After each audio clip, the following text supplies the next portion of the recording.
नमस्कार. 11:30च्या बातमीपत्रात मी ज्योती आंबेकर आपलं स्वागत करते. सुरुवातीला एक नजर ठळक बातम्यांवर.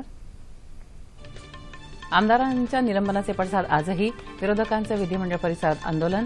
मात्र विधिमंडळात कामकाज नियोजित वेळेत सुरू. लंडनमध्ये संसदेजवळ झालेल्या दहशतवादी हल्ल्यात 4 ठार, 40 जखमी. भारतासह जगभरानं केला हल्ल्याचा निषेध. मार्चचा संप मागे घेण्यासंदर्भात संघटनेकडून कोणतीही अधिकृत घोषणा नाही. ठिकठिकाणी डॉक्टरांवर निलंबनाची कारवाई सुरू. आणि वरिष्ठ काँग्रेस नेते माजी राज्यपाल एस एन कृष्णा यांचा भारतीय जनता पार्टीत प्रवेश.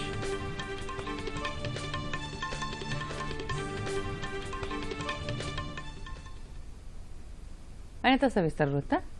विधानसभेत आजही विरोधी पक्ष सदस्यांचा बहिष्कार असताना कार्यक्रम पत्रिकेवरील कामकाज नियोजित वेळी सुरू झालं.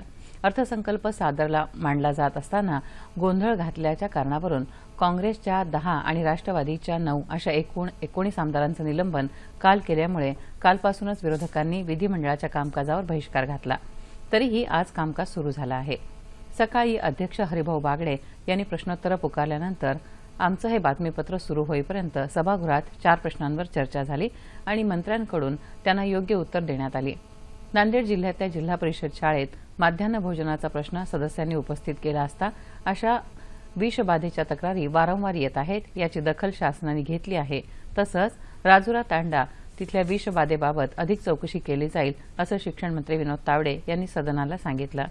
तर दहिसरमध्ये बनावट इनरहेलरचा साठा जप्त केल्यासंदर्भातला प्रश्न उपस्थित झाला असता अन्न आणि औषध प्रशासन मंत्री गिरीश बापट यांनी संबंधित कंपनीचा परवाना रद्द केला असून खात्यामार्फत कारवाई सुरू असल्याचं सांगितलं, असं आमच्या प्रतिनिधी सरस्वती कोळेकर यांनी कळवलं आहे. विधानसभेत काल केलेल्या आमदार निलंबनाचे पडसाद आजही विधिमंडळ परिसरात उमटत आहेत. विरोधकांनी आज सकाळपासून विधिमंडळाच्या पायऱ्यांवर बसून घोषणा देत आंदोलन सुरू केलं आहे.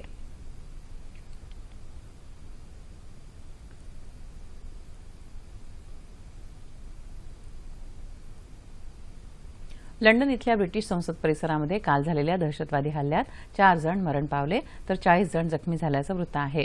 मरण पावलेल्यांमध्ये एका पोलिसासह 3 नागरिकांचा समावेश आहे. हल्लेखोराला ठार मारण्यात सुरक्षा दलाला यश आलं. हल्लेखोरानं बेदरकारपणे गाडी चालवून अनेकांना जखमी केलं. यात 3 जणांचा मृत्यू झाला. तसंच त्यानं एका पोलीस अधिकाऱ्याला देखील भोसकलं. सुरक्षा रक्षकांनी गोळी झाडून हल्लेखोराला ठार मारलं. या हल्ल्यात कोणीही भारतीय मृत झाल्याचं वृत्त नाही. दरम्यान या हल्ल्याचा भारताबरोबरच अमेरिका, जर्मन, फ्रान्स, ऑस्ट्रेलिया, कॅनडानंही कडक शब्दांमध्ये निषेध केला आहे. लंडनमधल्या भारतीय नागरिकांना कोणत्याही प्रकारच्या मदतीची गरज भासली तर त्यांनी भारतीय उच्चायुक्त कार्यालयाशी संपर्क साधावा, असं परराष्ट्र व्यवहार मंत्रालयानं कळवलं आहे. कालच्या दहशतवादी हल्ल्यानंतर लंडनमध्ये अतिदक्षतेचा इशारा देण्यात आला आहे.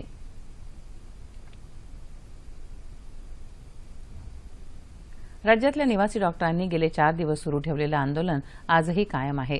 संप मागे घेण्याबाबत माड या निवासी डॉक्टरांच्या संघटनेकडून कोणतीही अधिकृत घोषणा झालेली नाही.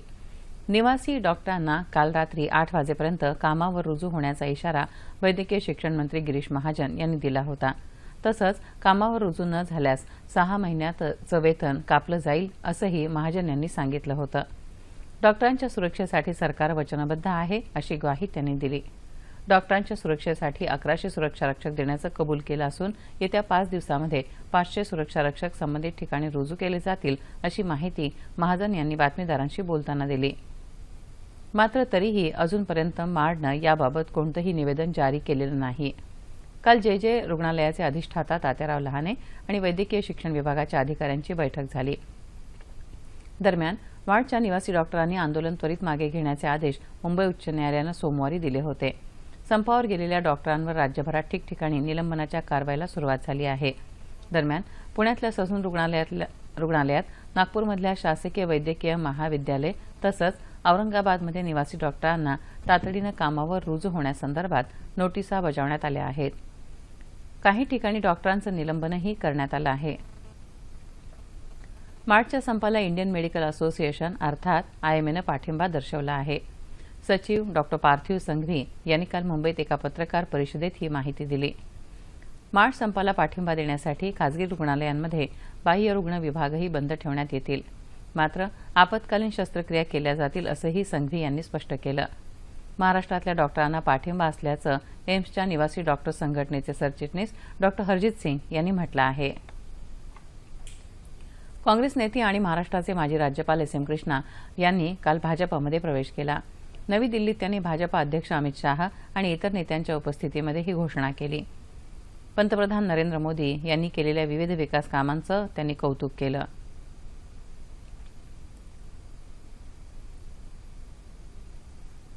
आज जागतिक हवामान दिन। जीवित आणि मालमत्तेच्या रक्षणासाठी हवामान निरीक्षण ही आजच्या हवामान दिनाची मध्यवर्ती संकल्पना आहे।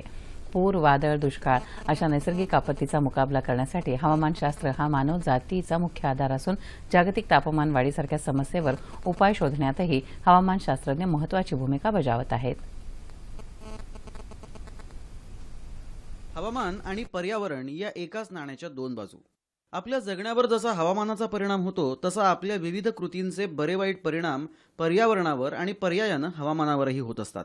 माणसानं गेल्या 100 वर्षात झपाट्यानं औद्योगिक प्रगती केली, मात्र या प्रगतीच्या बेबंद झपाट्यात त्यानं पर्यावरणाचा अनिर्बंध विध्वंस केला। त्याचा परिणाम म्हणून आज जागतिक तापमान वाढीचं संकट समोर उभं ठाकलंय। ऋतुचक्राचा समतोल ढासळलाय।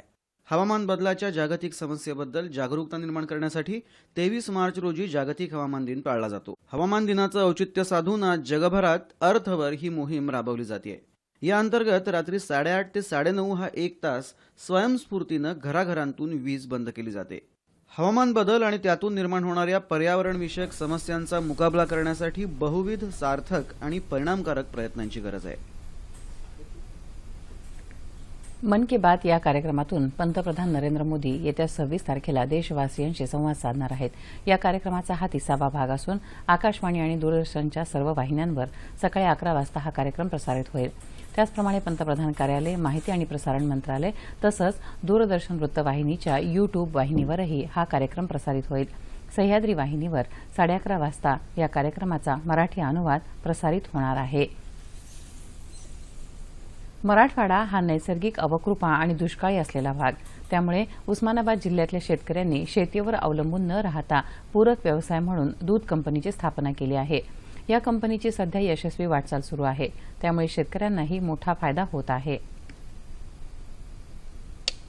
उस्मानाबाद जिल्ह्यातली सततची दुष्काळी परिस्थिती, निसर्गाचा लहरीपणा यामुळे शेतीला पूरक व्यवसायाची गरज भासू लागली आणि त्यातून कळंब तालुक्यातल्या 4000 शेतकऱ्यांनी एकत्र येऊन दूध कंपनी स्थापन केली आणि सुरुवातीला 2012 मध्ये ही चळवळ सुरू केली। 25 शेतकरी घेऊन आम्ही ही चळवळ सुरुवात केली।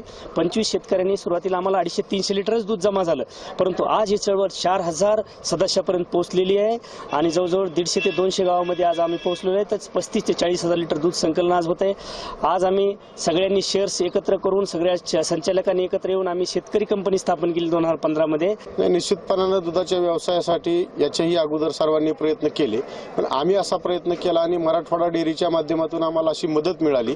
वेळेवर दुधाचं पेमेंट, त्याची असणारी योग्य प्रतवारी आणि त्याचा मिळणारा भाव याच्या माध्यमातून दूध उत्पादकाला निश्चितपणाने पूर्वीपेक्षा चांगला दर, वेळेवर पेमेंट ह्या गोष्टी सातत्याने मिळत गेल्यामुळे आमचे जेवढे सहकारी दूध उत्पादक किंवा मी दूध उत्पादक आहे याच्यात निश्चितपणाने पहिल्यापेक्षा भरपूर बदल झालेला दिसून येत आहे। सुरुवातीला 25 शेतकरी गटाच्या माध्यमातून एकत्र आले आणि 300 लिटर दूध संकलन करू लागले। त्यातून आर्थिक फायदाही होऊ लागला आणि अवघ्या 2 वर्षातच गटाची कंपनी झाली। सध्या या कंपनीत 35,000 लिटर दुधाचं संकलन केलं जातं। पहिले साळेगावला डेअरी होती, अमृत दूध डेअरी म्हणून। त्या टायमाला माझ्याकडे फक्त 5 लिटर दूध होतं। आता माझ्याकडे 400 लिटर दूध झालं आणि मराठवाडा डेअरी इथे झाल्यापासून पेमेंट भरपूर भेटते आणि रेग्युलर भेटते। आमच्याकडं पहिलं फक्त दूधच उत्पादन होतं, पण आता आमच्याकडं लस्सी, दही, पनीर, ताक हे उत्पादन चालू केलं। हे उत्पादन चालू झाल्यापासून आम्हाला जास्तीचा भाव मिळतोय दुधात। मराठवाड्यासारख्या दुष्काळी भागात एखादा उद्योग उभा करून अनेक अडचणींवर मात करत इथल्या शेतकऱ्यांच्या कंपनीची वाटचाल यशस्वीपणे सुरू आहे।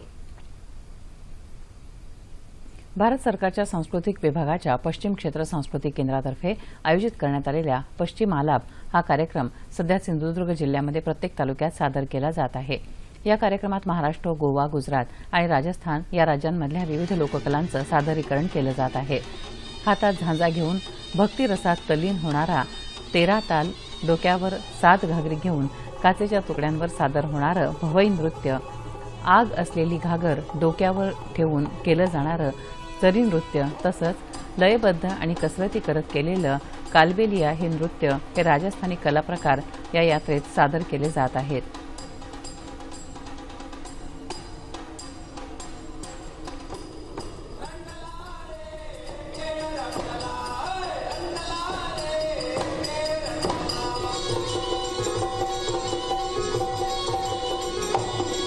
गुजरातमधलं केरवानो डांगी नृत्य ही रसिकांची वाहवा मिळवत आहे, तर महाराष्ट्रातला पोवाडा आणि गोंधळ तसंच लावणी ही प्रेक्षकांना मंत्रमुग्ध करत आहे.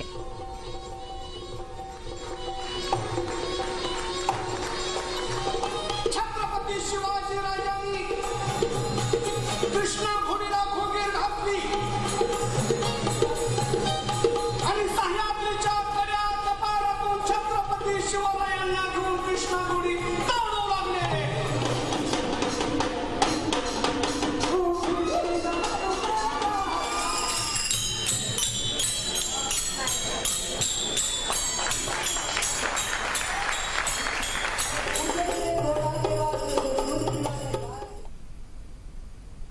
डॉक्टर बाबासाहेब आंबेडकर मराठवाडा विद्यापीठाचा नाट्यशास्त्र विभाग आणि नवी दिल्ली इथल्या राष्ट्रीय नाट्य विद्यालयाच्या संयुक्त विद्यमाने आयोजित दुसऱ्या शास्त्रीय नाट्य महोत्सवाला कालपासून औरंगाबाद इथं सुरुवात झाली. नाट्यशास्त्र विभागाचे संस्थापक, विभाग प्रमुख आणि ज्येष्ठ रंगकर्मी प्राध्यापक कमलाकर सोनटक्के यांच्या हस्ते महोत्सवाचं उद्घाटन झालं. अध्यक्षस्थानी प्रभारी अधिकारी डॉक्टर सतीश पाटील होते. उद्घाटनानंतर सुप्रसिद्ध रंगकर्मी रतन थियाम यांनी दिग्दर्शित केलेलं उरुभंगम हे महाकवी भास लिखित नाटक सादर करण्यात आलं. 25 तारखेपर्यंत चालणाऱ्या या महोत्सवामध्ये शाकुंतलम, भगवत अजू यक्कियम आणि मोहेपिया ही नाटकं सादर होणार आहेत.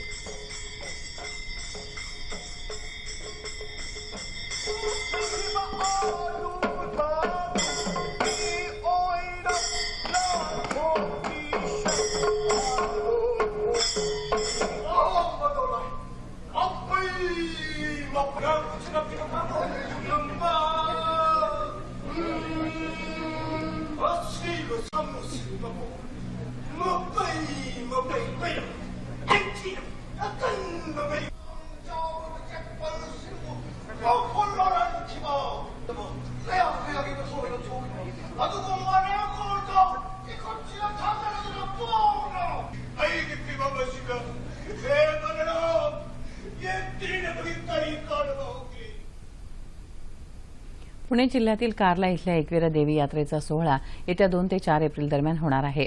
पुण्याचे जिल्हाधिकारी सौरभ राव यांच्या अध्यक्षतेखाली याबाबतची आढावा बैठक झाली. या बैठकीला पोलीस अधीक्षकांसह प्रांताधिकारी, तहसीलदार, विविध खात्यांचे अधिकारी तसंच एकविरा ट्रस्टचे अध्यक्ष अनंत तरे उपस्थित होते. या बैठकीत पाणीपुरवठा, वाहतूक, विजेची उपलब्धता या विषयावर चर्चा करण्यात आली. जिल्हा प्रशासन यात्रेत सुविधा देण्यासाठी पूर्ण तयारी करत असून भाविकांनी ही मदत केली तर हा सोहळा उत्साहात पार पडेल असं सौरभ राव म्हणाले. ट्रस्टच्या वतीनं यात्रेसाठी तयारी सुरू असल्याचं तरे यांनी सांगितलं. पालखी सोहळा अतिशय आनंदात उत्साहात पार पडावा, कुठची गडबड आणि गोंधळ होऊ नये, अनुचित प्रकार घडू नये. तर आजची मीटिंग माननीय जिल्हाधिकारी सौरभ राव आणि माननीय पोलीस अधीक्षक हक यांच्या अध्यक्षतेखाली झाली. अतिशय चांगली चर्चा झाली.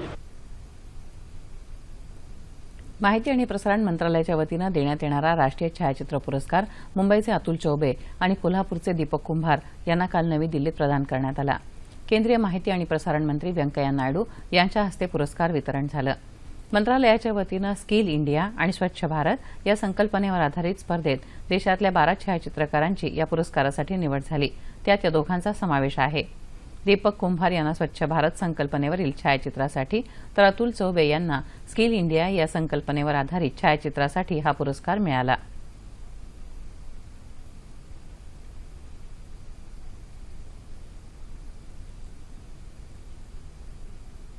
आज 23 मार्च भगतसिंग, सुखदेव आणि राजगुरू यांचा स्मृतिदिन. 1931 मध्ये याच दिवशी हे तिघं क्रांतिकारक हसत हसत फासावर गेले. त्यांनी स्वातंत्र्यासाठी प्राणाची आहुती दिली. तेव्हा त्यांचं वय अवघं 22-23 होतं. त्यांच्या बलिदानाचा दिवस शहीद दिन म्हणून पाळला जातो. पंजाबमधल्या फिरोजपूर जिल्ह्यामध्ये हुसेनीवाला इथं त्यांचं स्मारक आहे. शहीद दिनानिमित्त आज देशभरात विविध ठिकाणी त्यांना आदरांजली वाहण्यात येत आहे.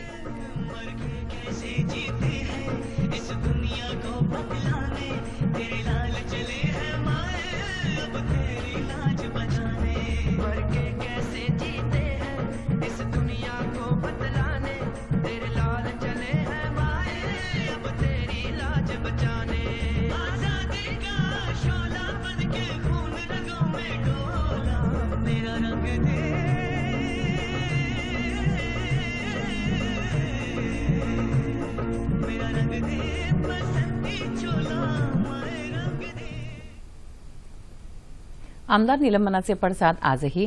विरोधकांचं विधिमंडळ परिसरात आंदोलन. मात्र विधिमंडळाचं कामकाज नियोजित वेळेत सुरू. ठळक बातम्या पुन्हा एकदा.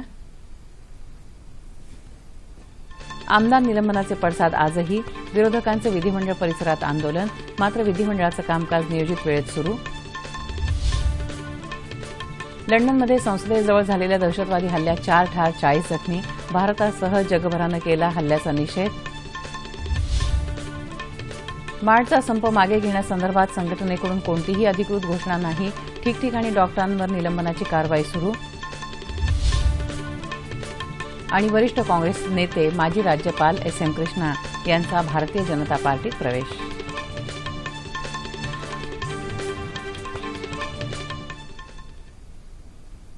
याबरोबरच हे बातमीपत्र संपलं. पुन्हा भेटूया दुपारी 2:30 वाजता आपल्या पुढील बातमीपत्रात. नमस्कार.